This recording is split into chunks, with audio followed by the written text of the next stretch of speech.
Yo, yo, yo, yo, yo, what's good, mi gente? This is your boy Solo the Artist, and I'm here live with DJ Racer, the gangster freestyle and music lovers radio. What's up, my man? Solo the artist is in the building. How's it going, man?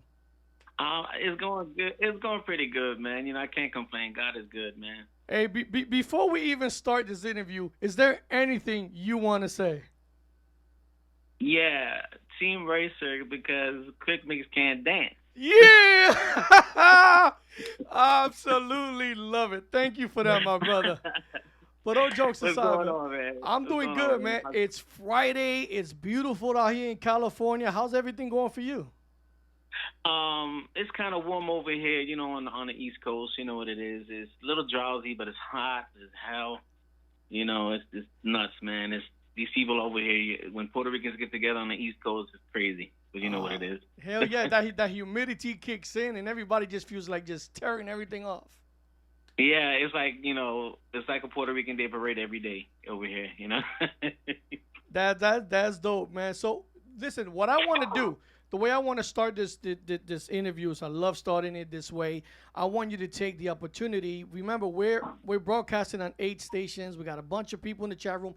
I want you to take this time and let everybody know who the hell Solo the artist is, and let them know all about you. And then we start talking about your music. Go for it. Oh wow. I was given solo the name. The artist was by my team, my production team, with Deuce Martinez and D-Well Music Radio.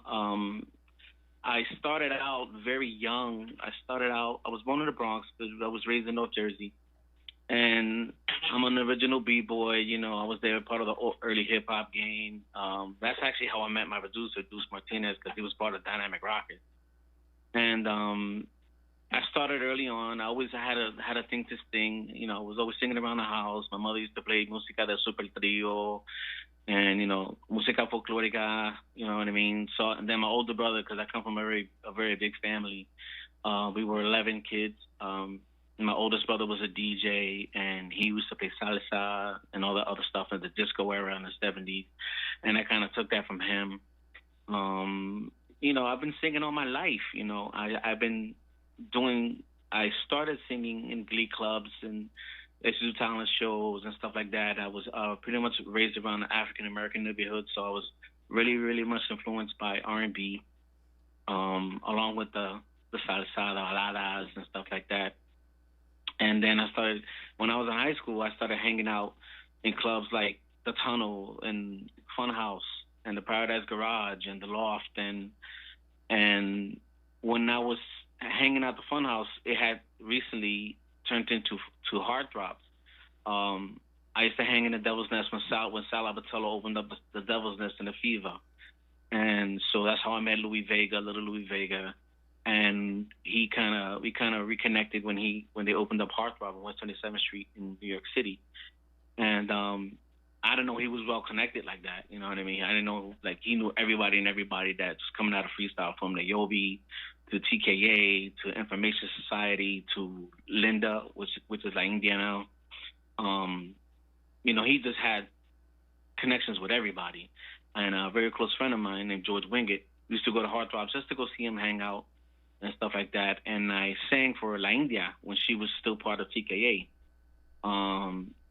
That's when she had just did Mirage with Jelly Bean, and she did Dancing on the Fire, the remake of Dancing on the Fire.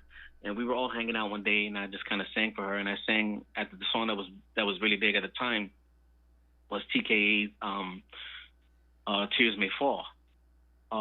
Then after that, we kind of reconnected. Then I met Joey Kidd, and then Joe introduced me to George Lamont, because they were loose touch at the time. It was Kenny and Eddie. They were all everybody was trying to make their mark. You know what I mean? Like you had the girls, you had Amaretto, you had Information Society, you had the Voice in Fashion, you had Toga, you had a lot of the early freestyle artists, the cover girls. So being around the atmosphere, I was like, well, I could do this. You know what I mean?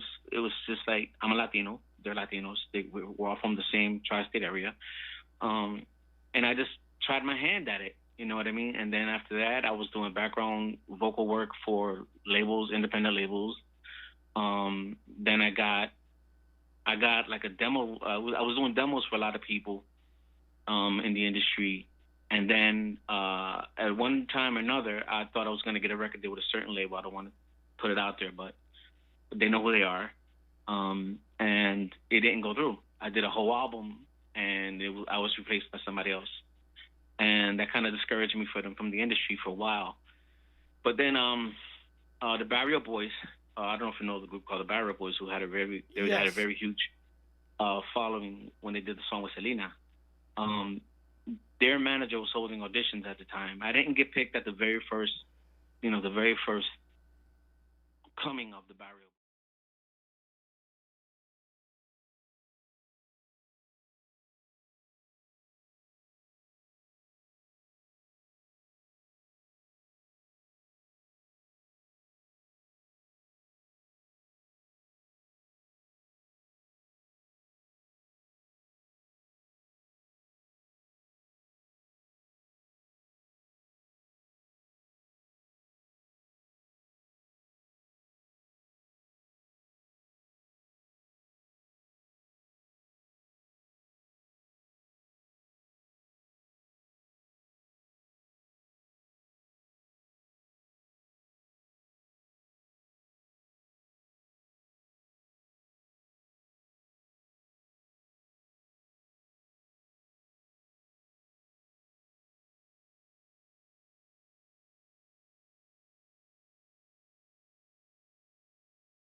To sing, and then after that, I just took my producer Deuce. He was just like, he was like, you know what? Because I was telling him, I was like, I just want to sing. I just want to sing again. I just want to see if I still have it.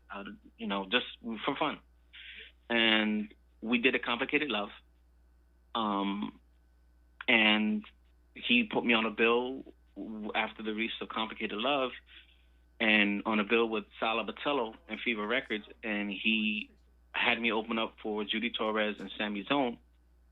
And after that, it just kind of took off. And now I did it. Then I wound up connecting with my sister, Unique Latina. I don't know if she's on, but I love you, sis. Um, and I just started making connections again. And it's just like we did the song with Unique Latina with Artie Rodriguez, my homeboy, with Tony Cato Balzo. And also, I'm working with a group called Veteran Squad, my boy Cano. Um, he's doing some stuff for me. So I'm kind of slowly but surely gonna release an album entitled. It doesn't have a specific title. I don't want to say it has a title yet because it doesn't.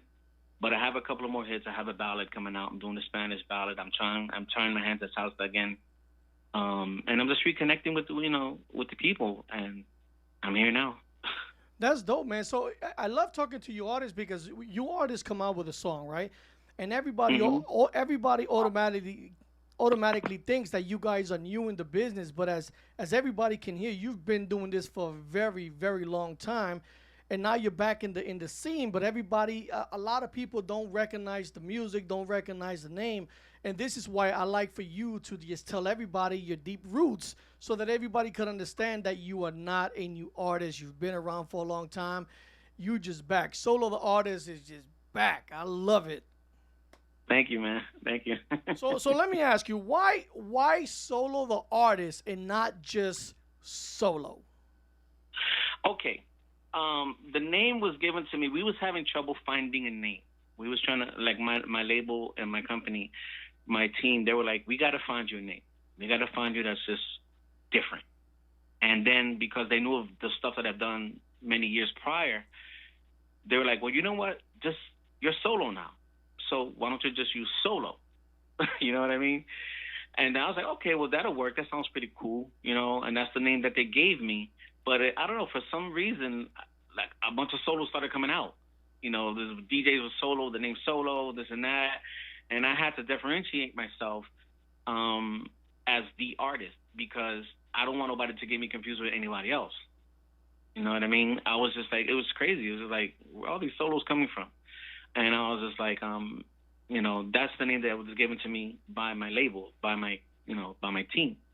And I was like, well, I just have to put, because it was originally solo, just solo. When I have my T-shirts and everything made, it was just solo. But when I started getting some kind of slack and from people like, oh, I'm solo, I'm this, I'm that, and I was just like, well, you know what? I'm just gonna differentiate myself and just put the artist. So that's what pretty much happened. That's dope. And it's interesting you mentioned the Paradise Garage because I'm from New York, brother. So I've been to Paradise Garage, and let me tell you a funny story. So my sister, who's on right now, her name is Sal. Oh, by the way, DJ Kano is on. He says, "What's up?" Hey, what's up? What's up, man? I'm too young to get in, right? But my sisters, they party all over the place in New York, and they're known everywhere. So they're able to sneak me in. And the only rule that I've ever had was stay away from the bar, which was not a problem. I was too young to drink anyway. So I get to the Paradise Garage, and if you've been there, you know exactly what I'm talking about. There's this room with glass, the little square glass, and it's green. It's called the green room, not the red, the red or the blue room is called the green room. That was the original. That was the original. The work parties, the garage parties. Before they opened up the big room, that's what they used to have their little parties at. Yeah. Right. So, but as a kid, keep in mind I'm only 15, 16 years old, and I'm rolling around in a club that most everybody's 21 and over, and I walk in there solo. And man, I tell you, my jaw almost dropped. It was like watching a movie. I mean, everybody was in there from sniffing cocaine to shooting dope. And my sisters, no, I'm serious. My sisters like, get away from this room. This is the drug room. That's not the only thing that happened. I know. But let me tell you, when I saw that, I was traumatized. I'm like, holy shit. Yeah, man, it was mind blowing. It was very mind blowing going to the Paradise Garage and the Loft and all those early clubs and stuff like that. So it was an influence though. It was dope because you went to the Heartthrob first, and then after Heartthrob, then you went to the Garage because the Garage was the after party. I love that. Right, exactly. Yeah, because DJ Louis Vega, he liked playing freestyle, but his heart was really into house. And he loved Frankie Knuckles, and Frankie Knuckles was a very close friend of Larry Levan. And then, we had a club out here called Zanzibar, where Tony Humphries used to play, and that was like the New Jersey version of the Paradise Garage. So he would travel, Louis would be in the garage, and he would go to the Loft, and then he would travel to Jersey to go to the Zanzibar club. Because, as you know already, he's one half of the most greatest production team, Masters of Work. So... he would leave Heartthrob and then, but his heart was really house, and he was an influence on me as well. That's dope. Now, you mentioned in telling us about yourself a little bit, and by the way, Solo, I want to apologize because within our conversation when you were talking, I switched scenes and I forgot to put the audio, so we lost audio for about maybe 5 or 6 seconds, so I apologize for that. When you hear it back, you're going to be like, what the hell happened? But it was only like 5 or 7 seconds, so we're good. So okay, all right. I'm sorry. So you mentioned that you were in somewhat, involved in the Spanish music. Have you ever done anything bachata, merengue, salsa, anything in that genre? I just did the backup stuff, with the guys with the Barrio Boys, but it was to sing Spanish is kind of hard. You know what I mean? Especially if you don't know the language well and you come from the streets in New York and Jersey, and it's like you never really spoke Spanish. I had to really be around a lot of Spanish people to start talking Spanish fluently. But other than that, I want to try salsa. I had a salsa band, and also when I was in Philadelphia, I don't know if you know the band leader that has Anthony Colon. The one that sings, Si tan solo tuviera tus ojos. I know it very well. Well, his director reached out to me, but he felt like that I was too R&B, that I was too Huey Dunbar or George Lamond. I was too modern for what his band was doing. And he wanted me to sound like Anthony Colon. So Edgar Joel, that's his band.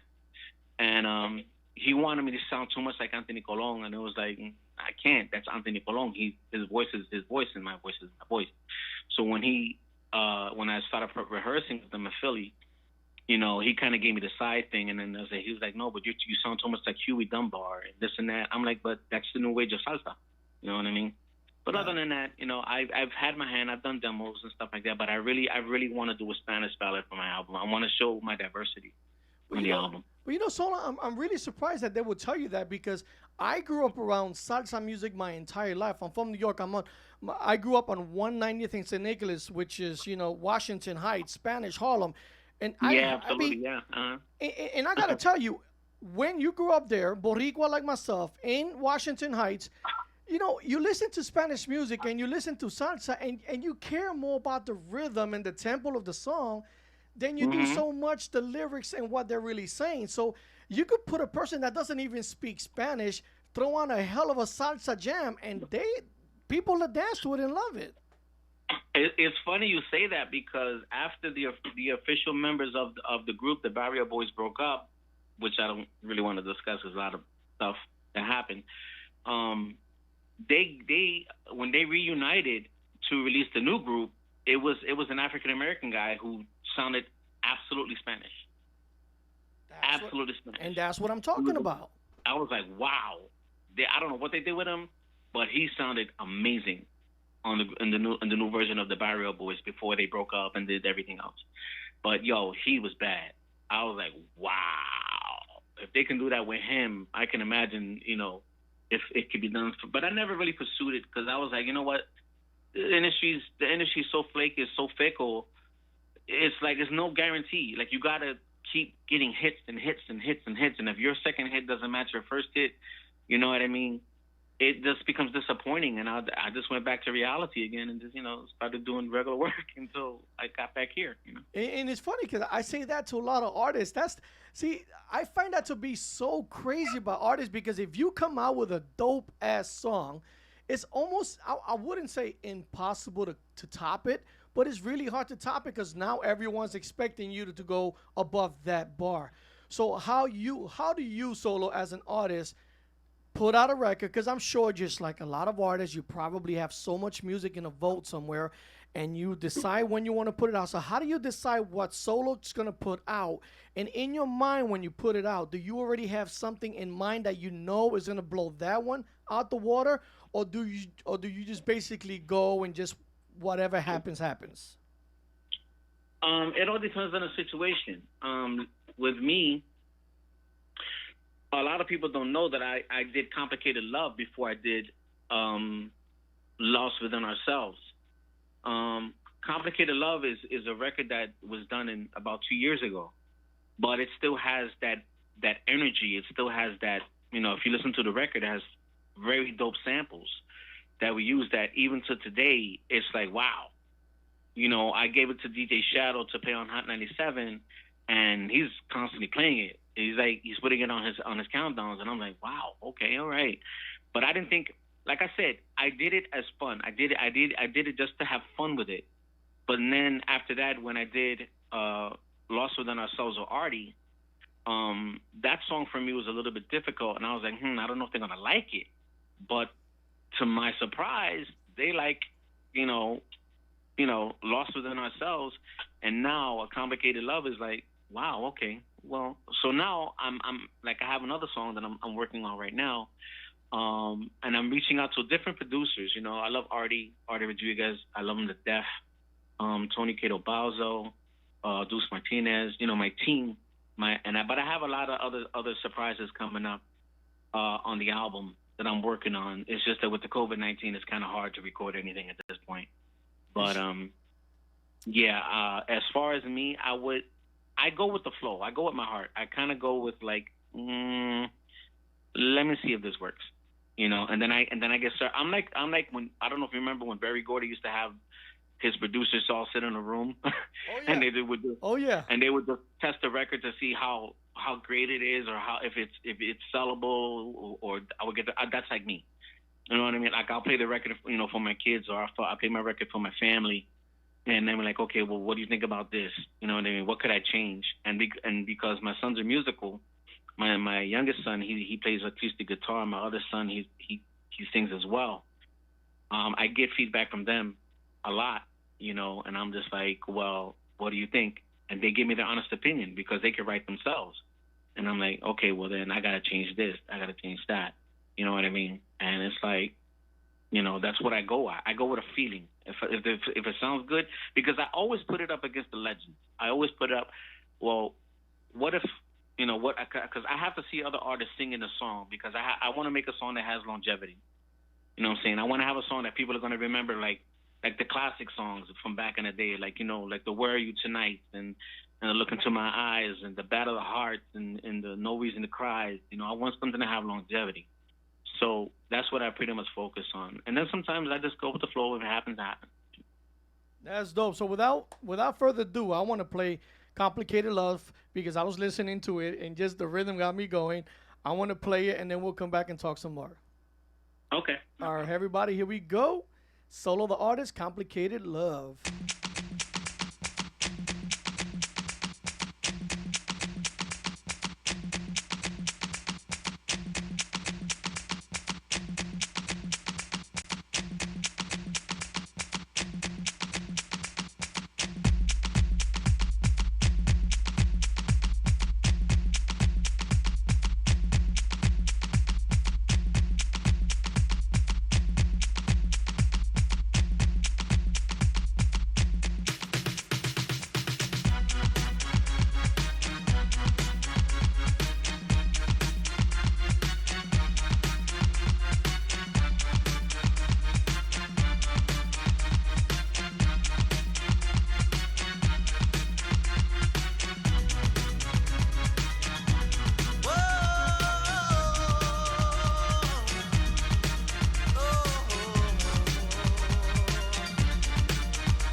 You're tuned in to the #1 source for freestyle music. It's the Freestyle Radio.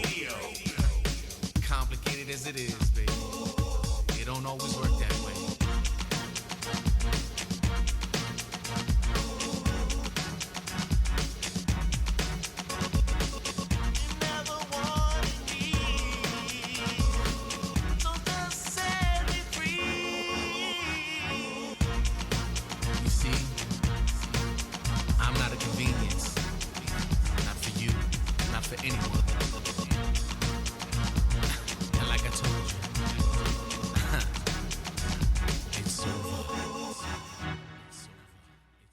That was dope. That was dope. That's a dope ass track, man. Thank you, man. Thank you, man. All right, so let me ask you, because I love putting artists on the spot. So when you're in the car, do you listen to your own music? um, a lot of times I do because I like to see if I made any mistakes during my recording, and I'll be like, oh, I could have did that better. I'm gonna take that back into the studio. Now I could do that better. You know what I mean? I'm like, the melody's too wrong, and stuff like that. But that's what I do sometimes. I like to listen to other songs as well. Like I'm a big fan of Julio Mena. I'm a big fan of Jenny Renee, of Carlos Barrios, the Santana Twins, Shawn Mendes. Shawn Davis. I'm sorry. Oof, Lord. Um, and if I'm not listening to that, I kind of listen to other stuff. Like you'd be surprised. I listen to Luis Miguel, Alejandro Fernandez, David Bisbal, and I'm a lyricist. I like to listen to lyrics. I like to put words together. So I kind of get my inspirations in that. So I play that as well, And then I play house, and then I play classic freestyle as well. So those names that you mentioned, right? So Julio Mena and all those guys, and you and Santana Twins. Is it as easy as like me? I'm a DJ, right? If I need something from Solo the artist, I pick up the phone and I'll be like, "Yo, Solo, I need this song or I need that." You'd be like, "Dude, you have it in your inbox in 5 minutes, right?" Is it as easy if you just called up somebody like, let's say Julio Mena, and say, "Yo, Julio, I got a song. I want to do a duet today, or soon. Let's hook up." Like, is it that easy, or is it much more complicated? It's very complicated because all these other artists are located very far away from each other. Like I want to do something with Mark Milan. That's my dude. You know what I mean? He was very underslept. The Foolish Pride to me is one of the best freestyle records that came out in the '90s. That blows away a lot of the stuff that I've heard.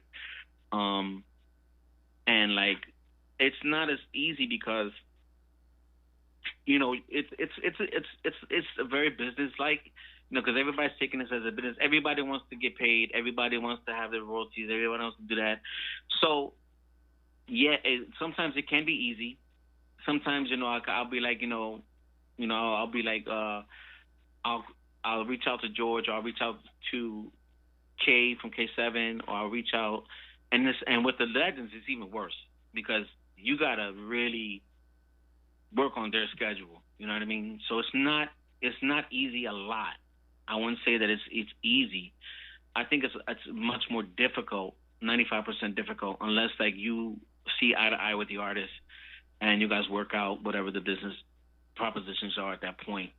So I wouldn't say it's not that easy. It all depends on what kind of relationship you have, what rapport, and communication you have with other artists and stuff like that. That's dope. So let's say that somebody, a producer or promoter, calls you and says, "Solo the artist, we got a show we want you to go do in Florida," and you go show up, and it's you, maybe one other new school artist, and then the rest are legends. Do most of the legends accept you, being that you're doing new music, or do they kind of push away from the new artist? I think, like I said, it all depends on the artists themselves. A lot of people feel like that the reason why freestyle died in the beginning was because it was oversaturated, and they've actually said this in interviews. I'm not gonna say no names, but there are other legendary artists that feel like the new school artists don't have what it takes. You know what I mean? Right. And then here comes like a Sammy Zone, who's been out forever. He comes out, does a record with Carlos Barrios, and he's like the canopy for the new school freestyle artists. And Julio Mena, who's been out for many, many, many, many years, here he comes, and it's like, nah, new school. There's new school artists that are just as good as the legend. You know what I mean? So, like I said, it all depends on the artist. Some artists, through my experience, you would think that they would be nice. And I'm not trying to downplay anybody because everyone has their reasons for whatever they do. But there are some artists that look down on us without even knowing our history. They kind of be like, okay, here goes a new guy. And sometimes we have to really work hard as new school artists to try to meet their match. Like, it's like there's, I get it, you're a legend, but instead of, I can't say that because I wouldn't say they show love, but they don't show hate either. Right. You know what I mean? They don't show love, but they don't show hate. It's like, okay, we're in the business together. My thing is like that. If you're a legend and you've been doing this for a while and you got records on Billboard and stuff like that, why don't you encourage the new school freestyle artists? And one person that's really encouraged me, and I love her to death for it, is Judy Torres. Judy Torres and Sammy, they've really supported me. When I spoke with them and I had interviews with them, they really encouraged me. You know what I mean? And then whenever I go see George in a concert, because it's been years that we've seen each other, we're like, oh God, something like that. But Judy and Sammy have really, and then Mark, I spoke to Mark too, Mark Milan, and they really encouraged me to keep my head up. You know what I mean? Sarah B. Colo's another one. A really good friend of mine, love her to death. She's encouraged me. She's always pushed me to move forward. And then Unique Latina, she's another one. My producers, Cano from Veteran Squad, DJ Cano, Deuce Martinez, my whole D-Wall camp, my whole Veteran Squad camp. So man, I've been giving a lot of encouragement by my surrounding areas, but I just feel like the legends should kind of reach out and try to help produce the newer artists.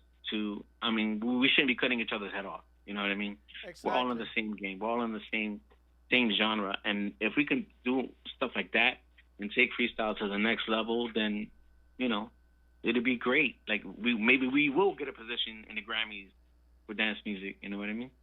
It's funny because I've had a lot of legends on this show. I've interviewed them and stuff, and I've interviewed Sammy Zone, and I said this last week on my interview from last week because his name comes up a lot, and I've come to find out that Sammy Zone and I used to steal milk crates from the same grocery store and go to the same parties and DJ the same parties, and we were there at the same time, but we didn't know each other. And I got to tell you this, Solo. That to this day, listen, I have over 100 drops from artists, and do you know that Sammy Zone to this day still owns my favorite drop? He said it to a different bar. He provided the best. When I heard the drop, I'm like, it's gonna take a while before anybody can top this drop. It's a dope drop. He could be extreme sometimes. That's why I love him to death. You know what? In fact, if you don't mind, I'm gonna play you the drop. You ready? All right, go ahead. Here we go. Sure. Okay, listen to me, all right? I'm only gonna say this one time, and one time only. Okay? You're gonna listen to my boy, DJ Racer, because he's the Puerto Rican gangster. Okay? And this is your boy, Sammy Zone. Pues ya tú sabes, mi gente. Keep it locked, baby. That's dope, dude. He did freaking Scarface, and he nailed it, man. I loved it, man. Yeah, that's Sammy, man. Sammy's crazy. Sammy's crazy like that. You like to go unorthodox sometimes. Yeah, I love Sammy Zone, man. But back to you, man. So what's now? So now I know that all you guys had just been like kind of handcuffed and held back because of COVID-19. So what's in your agenda? What's in your schedule to do once this is all over with? And I know it sucks because, you look at the news and there's all these cases are spiking back up. So it may still get delayed. But let's say everything smooths out in a couple of months. What's next for Solo? Once all this COVID-19 is over, I'm going to reach out to my next producer, Tony Quedo Bazo. I'm working on a song called Still Not Over You. We're working out the formalities now. Already, I'm going back in the studio to re-release Complicated Love with new freestyle remixes for 2020 and 2021. I'm working on a song called Torn Between Love. I'm doing a ballad for my mom called Querida. I'm doing, it's a lot of stuff happening. Because I have, like you said, I have tons and tons and tons and tons of lyrics that I have in like envelopes and like folders. So it's just a matter of getting the right producer and getting the right production to put it out, Do you produce by any chance? Do you do any of your beats? Do you produce yourself or do you just send it out to somebody? Yeah, I do. I've done many of my own productions back in the day in the 90s. And when I was producing other female freestyle groups that wanted to come out, I would reconnect with Deuce Martinez and Deuce and I, and we would come up with some ideas because it's hard to get Deuce Martinez because he's like all over the place. He's touring the world. He does house. He's very known in the house music community as a house music legend as well. He's released records and done remixes for everybody. He's like another Louis Vega.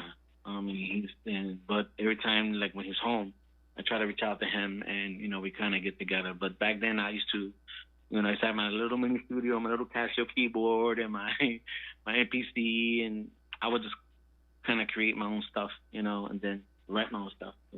Man, I love that, man. So one of the DJs in my station, his name is DJ PJ Sarad. He does a lot of producing, and it's a trip because back in the day, it's you had to get both people in the studio together, and now you could just do you could do the lyrics and then send it to the other artist, and he puts the lyrics together, and then you send it to the producer, and the producer splices everything together and puts everything together, and it sounds like you were both in the same room and you guys were in totally different states. So what you guys can do now, it's just simply amazing. Yeah, and that's why I love Artie. When I met Artie, I used to see his music on YouTube all the time, and I'm like, who's this guy Artie? Artie's like, I never heard of him until later on when I met him through Unique Latina. I was like, wow, this guy is a legend in the game, and his production skills are just incredible. Every production that I've heard him do from the time that I got to know him, and the stuff in the videos, the stuff that he did with Johnny O and him and Legit, and I was like, oh my gosh, like this guy is the man right now, and I love him to death. That's like my brother. Yeah. You know what I would like to see artists do? See, I would love to see artists rather than look for the George Lamons and look for the K7s and look for the guys that are really hot right now. There's just so much talent, and trust me, I deal with them. I talk to them. I listen to the music they send me, and they're not giving the proper chance because a lot of people, you know the saying, it's not what you do or how you do it, it's who you know. And I would love to see artists just do duets with people that are trying to come up and just uplift them and just provide them that chance they need just to get their music out there. And I listen, this singer right now, she's in the chat room right now, and I'm not just saying it because she's in the chat room right now, Sarah B. Cole. If you've ever heard a song by Sarah B. Cole, that woman has fucking vocals that'll knock a lot of people out the park, and yet not given the opportunity and the chance to do what she knows she can do. So if you had to give advice to those artists, what advice would you give them? Try to be, don't try to cater to the masses. Have your own style, have your own flow, just like Sarah. Sarah does everything. Sarah does ballads, she does EDM, she does hip hop. She's very talented. You gotta don't try to follow everybody's pattern.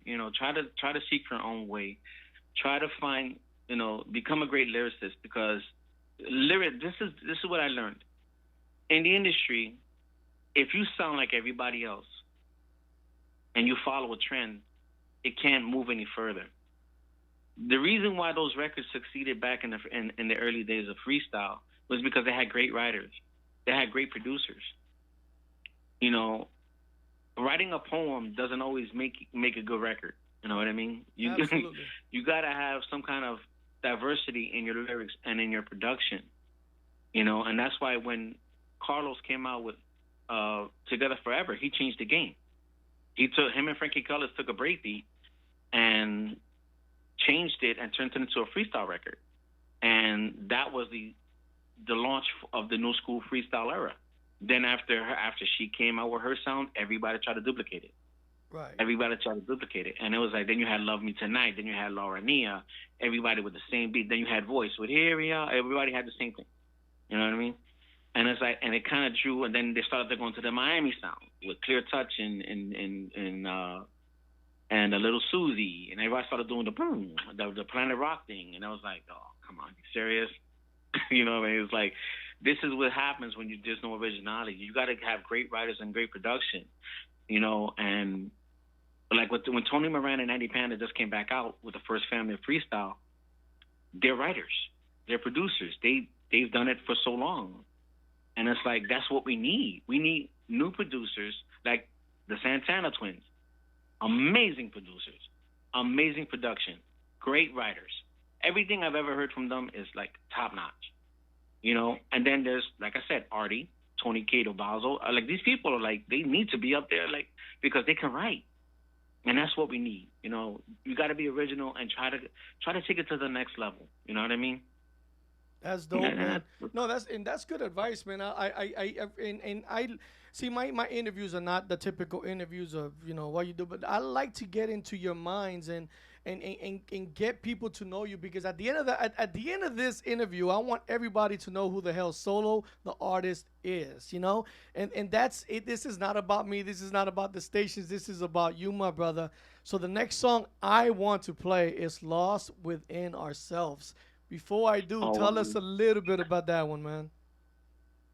Oh, okay. Well, all right. Let's Lost Within Ourselves. All right, yo, here we go. Lost Within Ourselves.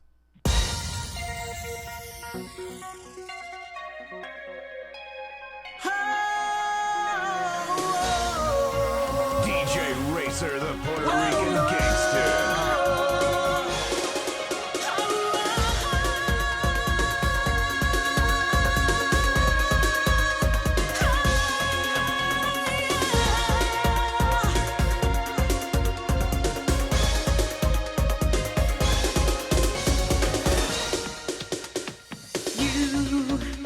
You take me beyond the skies.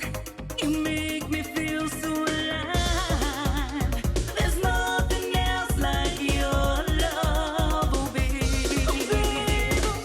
I just can't breathe, I cannot lie. Without your touch, I lose my mind. I wanna hold you in my arms and be together forever. Let's get lost within ourselves. Let's get lost within our world. You and I were so in love that we just can't deny it. You and I belong together.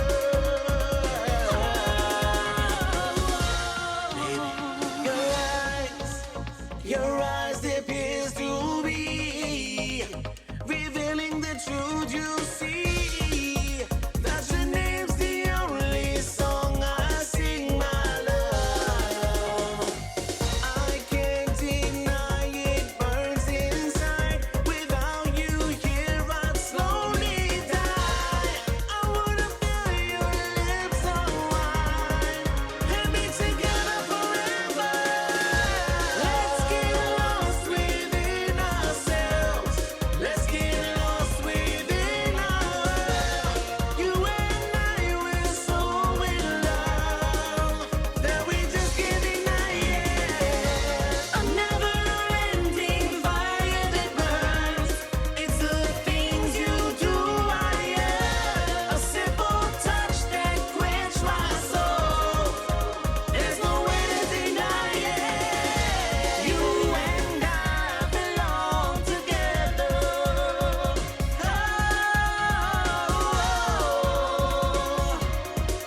Ooh, tonight's the night you're mine. This is Alex on Team Racer because Quick Bits can't dance.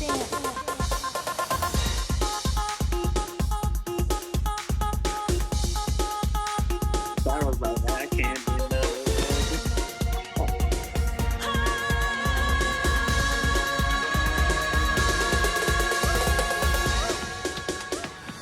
I can't deny it burns inside. Without you here, I'd slowly die. I wanna hold you in my arms.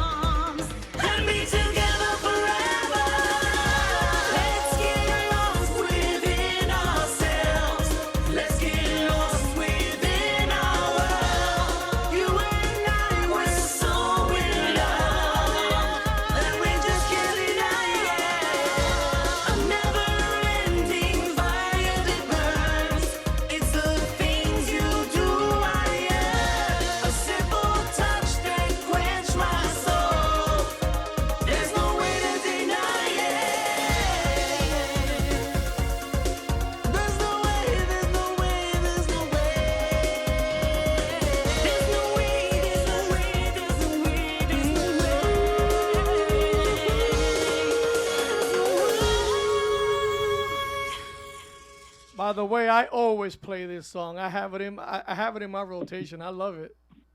Thank you, man. Thank you so much. Appreciate it. You know one thing about this show, man. If you're reading the chat room and looking at all these gifts, man, we have a group of freestyle fans that absolutely love to have a good time, and it looks like they're loving you. And man, thank you for coming on board, man. I really appreciate it. Oh no, thank you, man. Thank you for the interview. It was great, man. I had fun. Man, before I let you go, man, I want you to tell everybody where they can purchase your music, man. I mean, just tell us everything. Like, I want your music to get out there, man, because Solo, the artist, needs to be a lot more love, man. He needs a lot more love, so you guys got to purchase the records, man. You guys got to follow his pages, man. This guy's dope. You heard the song. You heard the music. Now do your part. Tell us where we can find the music. Oh man, you can find my music on all digital platforms, and we also have physical CDs that we can send out as well. Usually, with the physical CDs, I know people don't do CDs anymore because everybody's doing the digital platform. But for special events like we sign autograph CDs, and we try to get some posters made and T-shirts, and pretty much do bundles. You know what I mean? That's the new thing, bundles. I get. But sometimes on certain events, like you can get a physical purchase, but it's mostly available on all digital platforms: Amazon, iTunes, Spotify, Google Play. It was like all digital platforms. Now the next question I got for you, and I gotta ask you: are we gonna get more new music from Solo the Artist in 2020? I'm so working on it. Like I said, because of the COVID-19, the studio guys are not really letting anybody in their studios. So I'm working on it right now. Like I said, the next song that I'm scheduled to release is officially Complicated Love. It's going to be officially released with remixes by Artie. And the next song that I'm really working out is Still Not Over You. And I'm working with Tony Cato Balzo on that one. So that's the next one. And then, in the future, I'm working on a ballad, a Spanish ballad and an English ballad. And I don't know, maybe a bachata, I don't know. Whatever God sends my way. I would love for you to do a kind of like a reggaeton sort of tropical vibe. That would be dope, man. I've had offers, I've like my friend Nico Martinez, he's in the reggaeton scene right now. He was in my first freestyle group that we had back in the 90s, and he's done salsa, and now he's really blowing up right now with reggaeton. He has family members like Alex Efido, and he's working with a bunch of very, very, very, very great producers, and his voice is amazing. He sends me a lot of stuff, and I was like, well, if you ever need me to do a duo with you on exclusive or whatever, we have history. So the reggaeton stuff it might be in the works, might not. It depends. But I have had offers to do bachata and stuff like that. It's just a thought, at this point. Pero no te esperes mucho, Solo, because you gotta get it when they're hot, brother. Yeah, I know, man. It's just that I don't, like I said, I don't like to follow trends. I like to kind of make my mark on my own, but. Whatever works. I can have fun with it. You know what I mean? I'm not saying no, that I'm not going to do it, but, it might happen. You know what I'm saying? I'm not saying no to it. You know what I'm saying? But you just let it depends on the right time. You're letting it marinate. Well, listen, I want to say what's up, and I want to give my shout-outs to everybody that's making today happen. So I want to give a shout-out to the Freestyle Radio, Music Lovers Radio, Say Louder Promotions, SGR Records, Vibe 24/7, Do Hard Music Group, Classic 407, Extreme Mix Radio, UBM, Canadian Freestyle Music and more, Freestyle Free for All, Boricua Posse Radio. We got Bella Fedora Entertainment, Cola Promotions, and the agency. That's who everybody right now is listening. Everybody's got the stations going. Everybody's, checking us out. So I want you to take this chance and give your shout-outs. Oh, man, I want to give shout-outs to a lot of important people, a lot of people who really placed special interest in my career. My family, my children, Deuce Martinez, D1 Music Radio, Cano, Veteran Squad Radio, my peers, Sarah V. Cole, you know, my fans, my friends, Millie Mills, you know, my community, you know, you, DJ Racer, and the other DJs that really put forth the effort in making new freestyle artists do what they do. You know what I mean? To all the DJs and all the promoters and all the mods and everybody that's shown love to me, I show you love back, and I love you all. And just, you know, I love telling the artists, you keep making them, we keep rocking them. So keep doing what you're doing, and anything you need from me ever, you know how to get a hold of me. You got Shirley you can get a hold of. Let us know what you need, and we got you. Thank you so much. Thank you for the interview, man. I love you guys. You got it, man. Have a good weekend. Stay safe. You too, bro. All right. Peace out. There you have it. That was Solo the artist. You know, these artists are amazing. You guys heard the tracks, but please do your part and pick up the records. You guys are making me laugh with these gifts. I'm loving this so much. We're gonna go ahead and kick into the second half of the show. Hope you guys stick around and hope you guys enjoy it. Here we